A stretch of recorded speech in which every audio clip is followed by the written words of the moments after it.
अक्सर हम अपने गार्डन या खेत खलिहान की सफाई करते वक्त कई घास फूस को बेकार समझकर उखाड़ कर फेंक देते हैं। लेकिन उनमें से कुछ ऐसी औषधियाँ होती हैं जो बड़े से बड़े रोगों को ठीक करने की क्षमता रखती हैं। आज हम बात कर रहे हैं एक ऐसे ही पौधे के बारे में जो कि हमारे लिए बहुत ही फ़ायदेमंद होता है। और इन्हीं जो ये हमारे घास फूस उगे होते हैं, वीड उगे हुए होते हैं, इन्हीं के बीच में पाया जाता है। तो इसका नाम है दूधी घास। ये देखिए, आप मेरे हाथ में देख सकते हैं। ये दोस्तों यूफोर्बिया फैमिली से आता है। यूफोर्बिया जीनस से ताल्लुक़ रखता है। और इसे तोड़ने पर इसके अंदर से सफ़ेद कलर का दूध निकलता है, जो मैं आपको आगे वीडियो में दिखाऊंगा भी। इसे दूधी घास, दूधिया या इंग्लिश में अस्थमा प्लांट के नाम से जाना जाता है।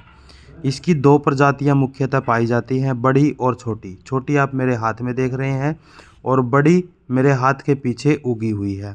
दोनों को ध्यान से देखिए, आगे वीडियो में आपको दिखाऊंगा। आप इसको किस नाम से जानते हैं मुझे कमेंट करके ज़रूर बताइएगा, और आपके लोकल भाषा में इसको क्या कहते हैं, ताकि ये औरों की भी हेल्प हो सके, इसको और भी पहचान सके। अब इसकी सफ़ेद दूध जो है वो निकलता है, जिसकी वजह से इसको दूधी प्लांट कहा जाता है। ये अक्सर ज़मीन पर फैली हुई मिलती है। जो छोटे वाली होती है ये ज़मीन पर फैली हुई मिलती है, और जो बड़े वाली होती है ये ज़मीन पर खड़ी हुई मिलती है। ये देखिए, ये है बड़े वाली दूधी। अब इसका क्या है कि आप इसको पेट के रोगों में रामबाण है ये। अगर आपके पेट की समस्या से परेशान है तो दूधी घास किसी वरदान से कम नहीं है।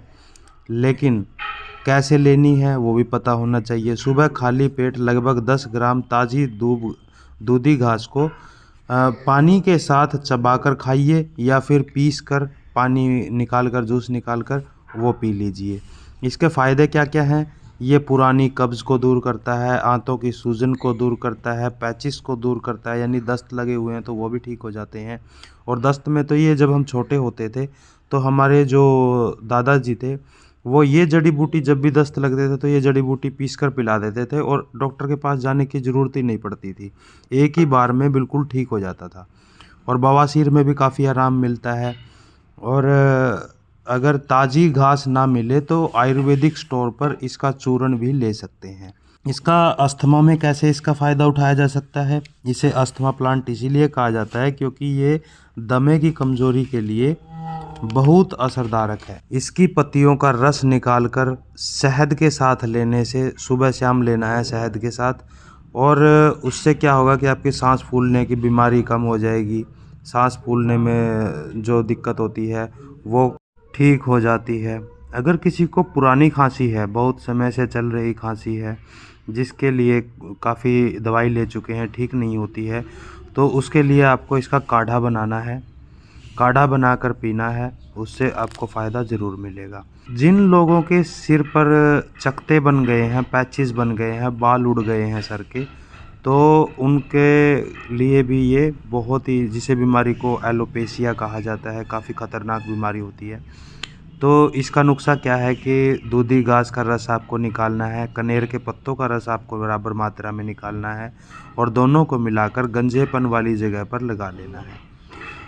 और आप देखेंगे डेली लगाना है, आप देखेंगे कुछ समय बाद नए बाल जो हैं वो उगने शुरू हो जाते हैं। आपको सावधानी क्या रस रखनी है? इस रस को आँखों में नहीं जाने देना है, ये नुकसान पहुंचा सकता है आँखों में, इसलिए इसे आँखों से दूर रखें। अब दोस्तों मैं आपको बताऊं कि पिंपल्स जैसे हो जाते हैं तो उसके बाद में निशान भी बन जाते हैं। तो पिंपल्स, इसका रस चेहरे पर लगाने से जो मुहासे हैं, कील हैं, पिंपल हो जाते हैं, वो ठीक हो जाते हैं और उनके निशान भी नहीं बनते हैं। ऐसी ये दवा है, ऐसी ये जड़ी बूटी है।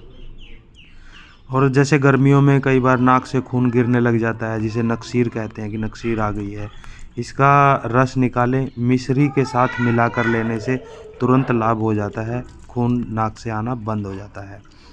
अब अगर किसी को खुजली होती है तो खुजली वाली जगह पर दूधी घास के रस को गाय के मक्खन के साथ मिलाकर लगाए जाने से फ़ायदा मिलता है और खुजली में आराम होता है।